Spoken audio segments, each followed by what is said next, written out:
तो आज के लेक्चर में हम लोग कॉम्प्लेक्स नंबर के बारे में देखेंगे।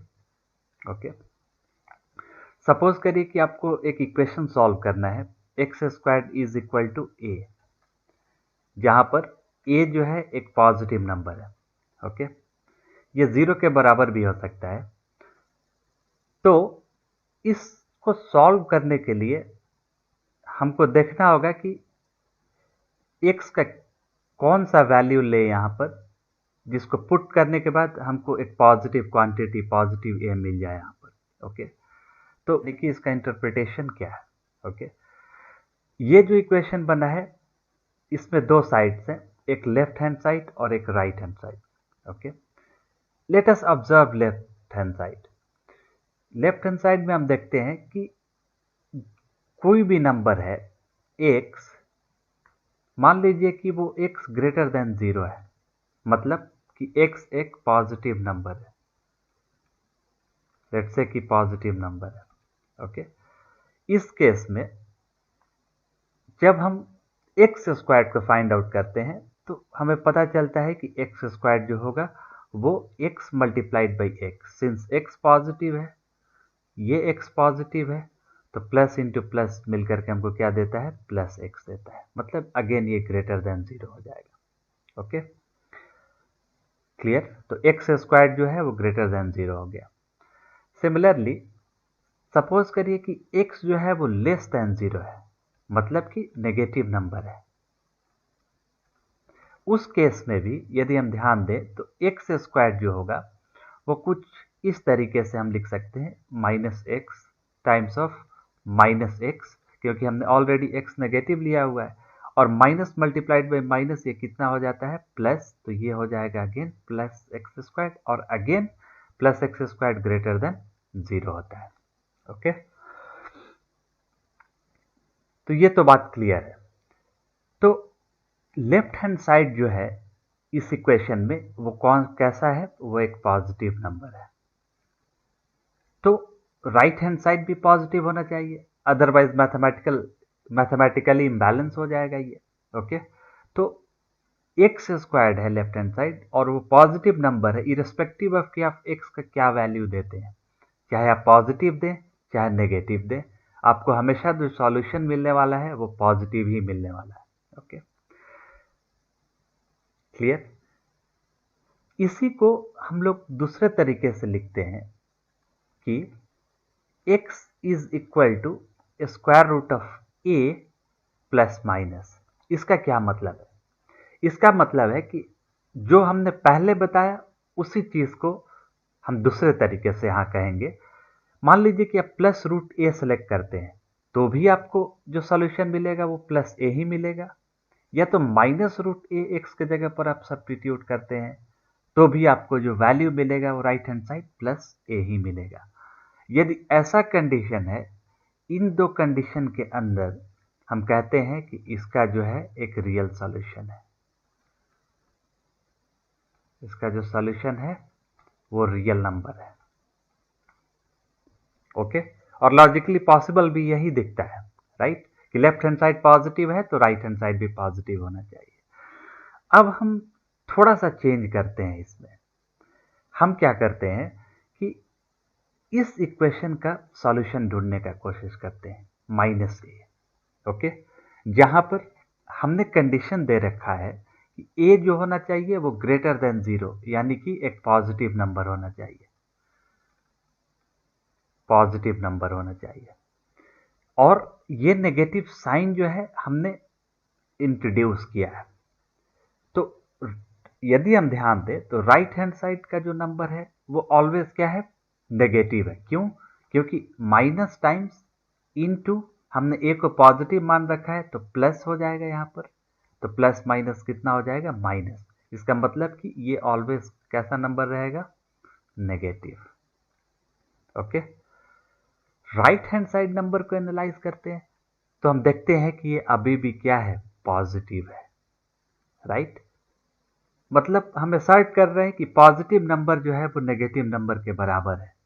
तो इस कंडीशन में हम कह सकते हैं कि मेरे पास कोई भी ऐसा रियल नंबर x नहीं है, real number x, no real number x